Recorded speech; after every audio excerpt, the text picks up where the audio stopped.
सही बोलना। We barged into waters. Water did not barge into us. Why? Because the 90 acres lake is now reduced to just 12 acres due to encroachment for house plots. ये किसका हुआ देखो। Hyderabad experienced 70 mm rainfall in 6 days of October 2020. On 13th October alone, the city recorded 19.2 mm rainfall, the wettest day since 1903.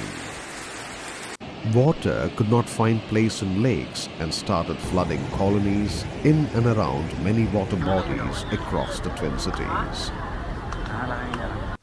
Jalpali Lake overflowed and Guram Chervu Lake at Balapur was breached by authorities partially on 13th October to let out excess waters that were flooding colonies at the back.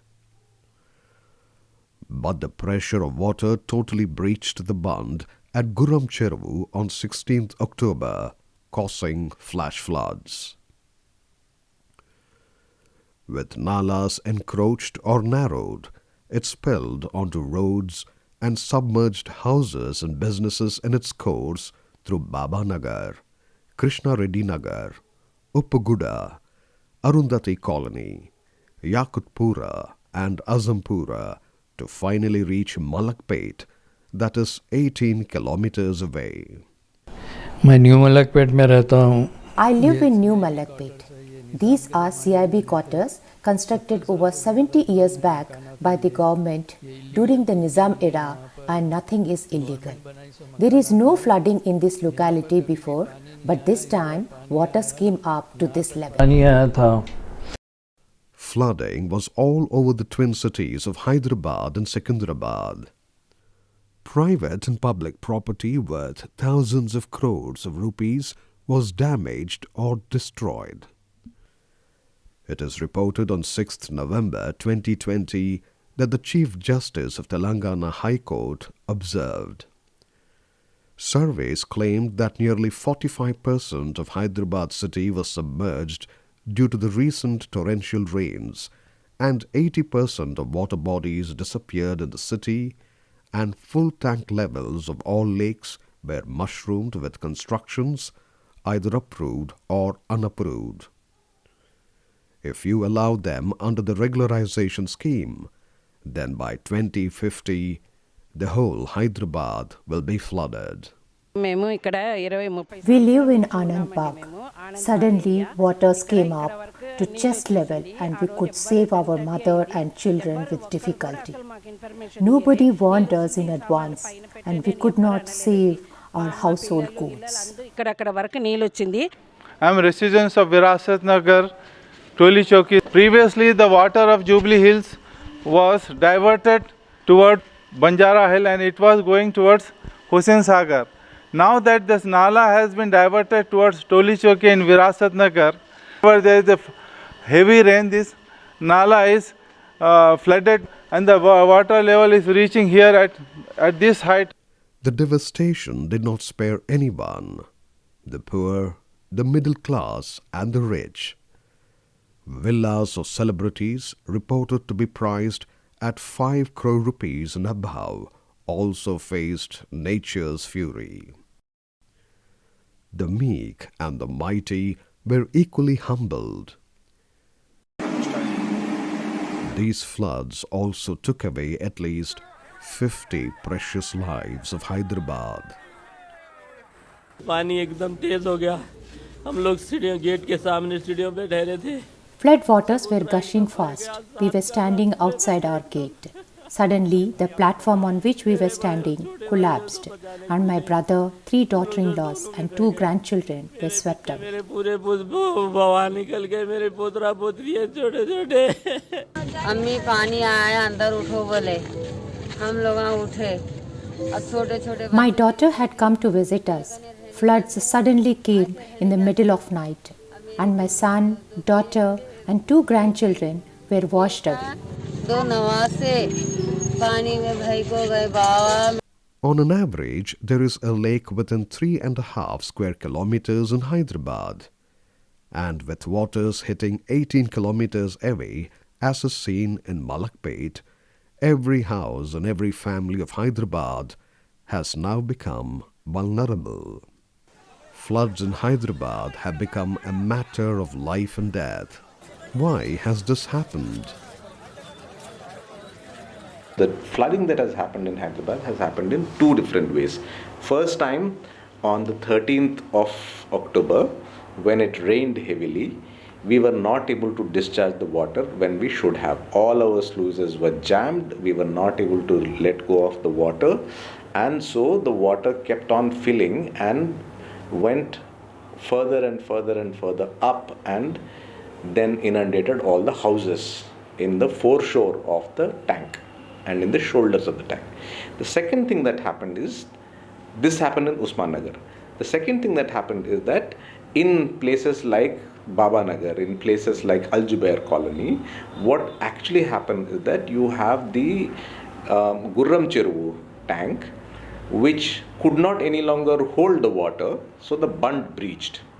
And on the night of 17th, when the bund breached, we had no way of controlling the flow that was going into all the houses, and this water took a lot of septage also along with it. So it was full of fecal matter and all the houses were completely damaged. A common citizen sees a water body as a stinky pond, a drainage sewage pool just adjacent to his house, which stinks, and he sees it as a disease causing to his children. Then the third major issue is whenever there is a rain, it floods his house. If there is no agricultural activity in Hyderabad, and lakes can become the cause of diseases, stench, and life-threatening floods, then why do we continue to have lakes in the city? All the water bodies were interlinked to stop flooding of Hyderabad city. Now, when these have been encroached, the major reason is flooding of the colonies. Now, these water bodies serve for the purpose of stopping flooding, then to raise the water table, groundwater table, and also to provide drinking water facility to Hyderabad city. If lakes were meant to prevent floods and to preserve water tables, then why have we lost so many lakes in Hyderabad? Hyderabad, the urban land, has become a commodity since the merger of the erstwhile Nizam state with Andhra Pradesh because of increasing population. So, as a result, the real estate mafia is looking for the easy source of land, that is water bodies. So water bodies, you eliminate the farmers by buying the farmland, then the other stakeholders, fishermen and washermen, by poisoning the water and dirtying the water. Once the stakeholders are eliminated, then you are free to use that land, which is worth the gold. Now we are at the Hashmatpur Lake, which is the classic example of systematic encroachment, and which is the counterpart of Hyderabad Hussain saga. And the systematic encroachment starts in the first phase. They destruct the surplus weir of and then allow the lake waters to flow away, which happened last 3 years. And today the lake waters have gone down and almost 50% of the lake is empty. One can see at the periphery the encroachment and the soil fillings and also the constructions. In fact, the multi-storied buildings on the periphery are located within the FTL. So this is the tragic part of it. And government, on the name of beautification and restoration of this lake, got the budget of 3.5 crores, and what they did was they only destroyed the surplus weir against the Irrigation Act and created a parallel channel which dewaters the entire waters coming from the catchment area, which is from the 5 lakes in the upstream. So one can see the impact of the dewatering happens with lowering of the lake waters and then slowly eutrophication. Eutrophication is nothing but land formation slowly dominates the aquatic situations, and terrestrial plant species start dominating the aquatic plant species. Like here you can see the terrestrial plant species almost pushing away the water hyacinth, which is an aquatic landform. To know how ownership is claimed of this land created in the water bodies, we have to understand the practice of Ek Fasal Patta, or title for single cultivation, introduced during the period of the Nizams. Now, this Ek Fasal Patta was granted by the then Nizams of Hyderabad to the people who were residing near the lake areas or poor people, because most of the time it was drought rid area. People were allowed to do some cultivation like jawari in the FTL areas, because whenever there was summer time, the water used to recede and people used to sow seeds of jawar and grow their crops. Then what happened is, after this Mrigashira Karte, people were very strictly told to remove everything, that is somewhere around June 6th and June 1st, between 1st and June 6th, so that monsoon will start and lakes would get filled up again. And after the merge in 1956 with Andhra Pradesh, with Andhra, this Ek Fasal word got deleted due to misunderstanding and only Patta was left out. And people who were cultivating these lands became pattedars of those lands, and they started cultivating it continuously, and they were possessing it as their own property. And this continued even till today. As rightly pointed out by Shri Thakur Rajkumar Singh, these beneficiaries of Ek Saal Fasal,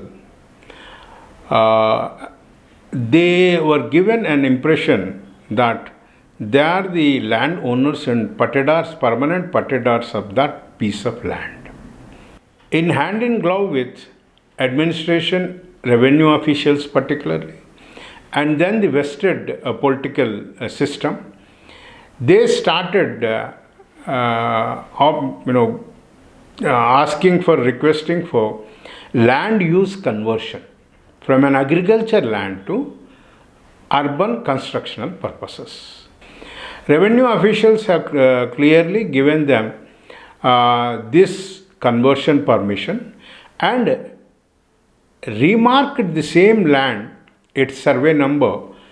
For example, it is 131 by 2, 3 and 4. This gave them lot of leverage to the beneficiary or the pattedar to sell the land to number of people. So this created a perfect mechanism to regularize land reclamation from the lake beds for urban constructional purposes.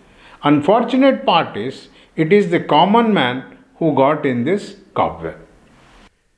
People buy these lands without realizing the underlying scam and spend their hard-earned money to construct houses on what are actually lake beds, and so their houses get submerged regularly. Over 500 houses in Usman Nagar are still underwater, even 1 month after the floods in October 2020.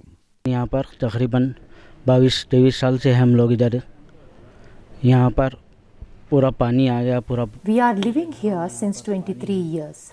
Now over 500 houses in our locality are under waters of the lake. We have all proper documents like registration papers, municipal assessments with door numbers, and we also get electricity bills. Light के bill भी आते हैं यहाँ पर, पूरा house number भी है घरों का. Government should take measures to prevent registration of lake bed land in sub-register offices. If these plots cannot be registered, then those encroaching these lake beds will not get any profit, and common people will also be saved from unknowingly buying these encroached lands. But unfortunately, because of various reasons, these patta lands, though they are under FTL, they have been converted and housing construction had taken place for the last 4-5 decades. At least I feel that now this government should take steps, and if possible they should enact a law where new constructions should not be allowed, or the land conversion should not be allowed for future constructions in the tank bed level. Generally, it is the poor who are blamed for encroachment of water bodies. But actually, it is the rich, big-ticket builders and even government who are guilty of massive encroachments. It is not just encroachment of lake beds, but also jamming and closure of age-old sluices for letting excess waters out that is causing many colonies to submerge. There are two outlets from Sahatim Lake. One is an ancient slough from Qutub Shahi period that is now deliberately jammed, and the other is known as modern outlet of 5 feet diameter constructed by Municipal Corporation of Hyderabad that is also closed. If these two outlets can be reopened, then the regular flowing of Toli Chowki can be prevented. Along with encroachment of lakes, the nalas are also narrowed. Free flow of waters through the nalas is tampered by building roads on their path. Even houses and commercial buildings are constructed on top of the nalas that greatly reduces the passage available for flow of water. When there is a discharge from the lakes in large quantities, the waters cannot go through the narrow passages left in the nalas and so enter and flood houses and roads. But with rampant development, unauthorized constructions or regularized constructions, unnecessary or wrong permissions, what has happened is the inflow channels to the lake is completely blocked. And because of this, the lake was not filled up. So because this lake was not filled up, then where this water went? So this water went everywhere else where it was not supposed to go, into some colonies nearby, and you know what has happened into Hyderabad. The government is seriously pursuing this issue, and very recently the government had announced a program to protect the nalas under the name Strategic Nala Development Program, and the chief engineer is appointed today. The recent devastation of floods could have been averted had the government had a proper maintenance and checking on the encroachment of land by the innumerable people, scrupulously following the provisions of Land Encroachment Act 1905. Provisions of Land Encroachment Act scrupulously clearly says that no encroachment shall be allowed in the land. The government issued GO 111 with a view to and in order to protect the water bodies, that is two water bodies, Usman Sagar and Himayat Sagar, which provides drinking water to the twin cities of Hyderabad.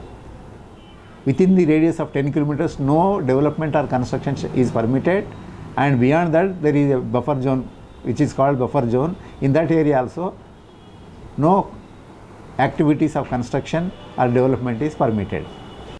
2 acts and 1 GO, namely Section 24 of Telangana Land Revenue Act of 1370 Fasli or 1905 AD, Volta, Water, Land and Trees Act and GO 111 are available for protection of water bodies. Armed with these laws, any person can make a complaint to the Gram Panchayat, local municipal bodies, collector, National Green Tribunal, the High Court or the Supreme Court for necessary action against any encroachment of water bodies or other public and government lands. I used to go for a walk daily near Sarunagar Lake. I found the Sarunagar Lake to be in a very bad condition. The lake was subjected to encroachment, and garbage was being dumped inside, and the lake was vanishing gradually. Then I took the people and I started the movement, the Save Lake movement, and then we collected people and went to government officials. We could not get much help from them. Ultimately, I filed a public interest litigation in High Court, and then I myself argued in the court about the plight of Sarunagar Lake, and then the court was very much pleased and it gave an order to revive the lake and revive 170 lakes listed by Huda in Hyderabad. In recent times, government departments, National Green Tribunal and the courts have become active in addressing the problem of encroachment of lakes and water bodies. In September 2020, it is reported that the Telangana government cancelled the NOCs of 18 construction giants like Aparna, Alien Space Station, Indus Creft, NCC Builders and others that are coming up within the FTL of Tellapur Lake. In July 2015, 150 houses were demolished that were built within the FTL of Shettikunta Lake on the orders of NGT.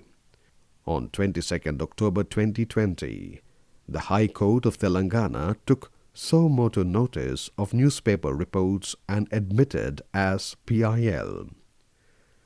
The High Court then passed orders directing the Telangana government to form lake protection committees, identify FTLs of all lakes, survey of all illegal structures and water bodies, culverts and buffer zones, and removal of all illegal structures. It is reported that in February 2020, the High Court ordered GHMC and Revenue Department not to allow constructions by Aparna Constructions and Estates Private Limited at Nallagandla Lake.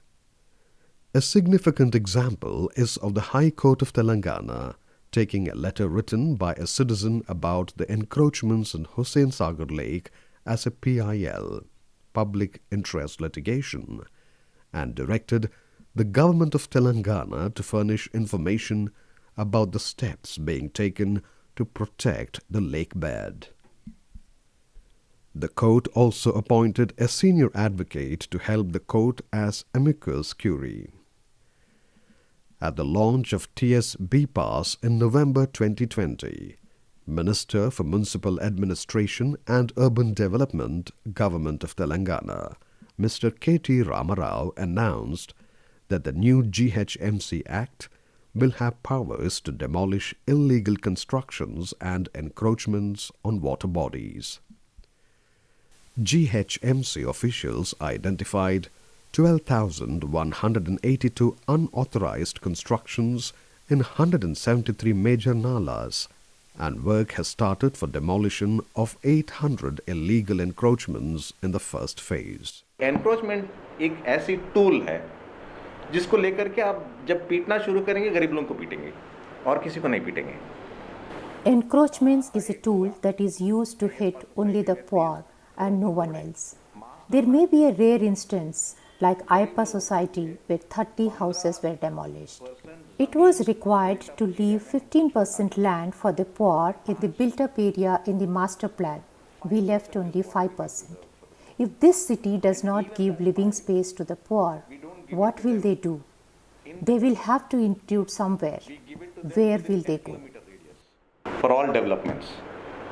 अब ये वाली शहर आम लोगों को रहने के लिए जगह सीधा सीधा नहीं देगी तो लोग क्या करेंगे?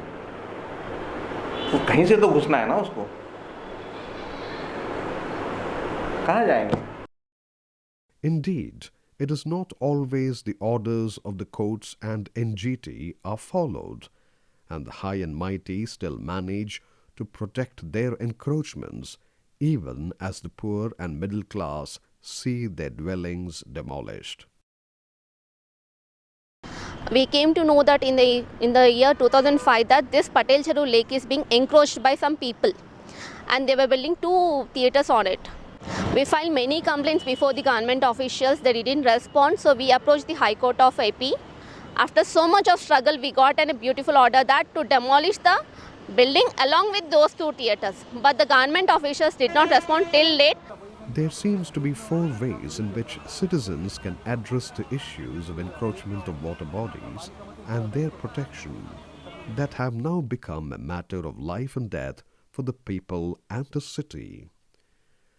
The first and the simplest way is to report any encroachments you see on water bodies or public lands through land or debris filling or erection of fences by calling 1800-599-0099, the special helpline number of the GHMC that was started on 5th July 2020.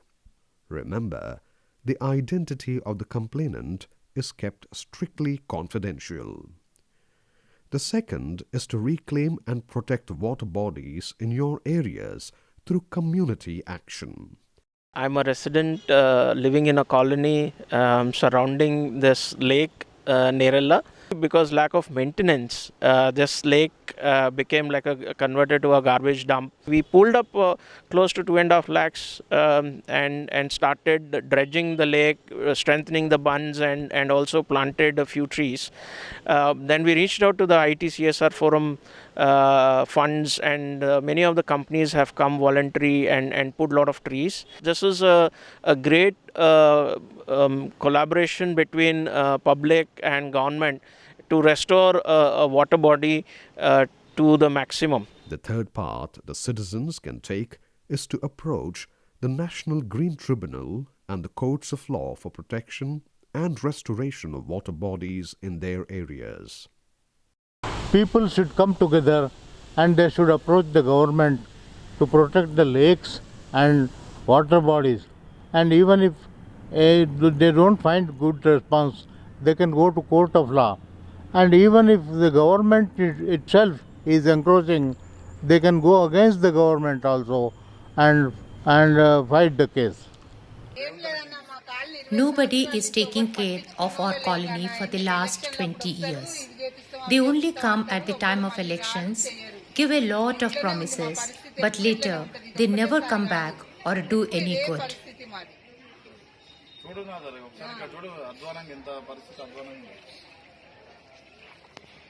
One refrain that is heard often is about the direct involvement, indirect patronage, or indifference of political leaders of different levels in the illegal encroachments of water bodies and government and Waqf lands.